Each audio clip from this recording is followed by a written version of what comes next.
If you've been scared to try microneedling, watch this first because we're busting the biggest myths. Myth 1. It's super painful.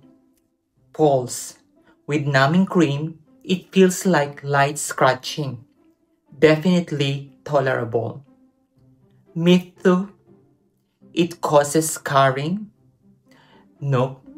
When done properly by a professional, and it actually reduces scars by boosting collagen. Myth 3. It's only for acne. Wrong again. Microneedling also improves fine lines, pigmentation, large pores, and even stretch marks.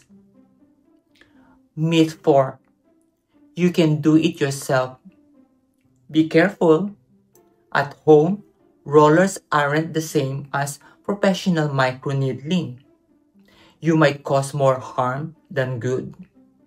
So, if you're ready for smoother, firmer, and glowing skin, microneedling might just be your secret weapon.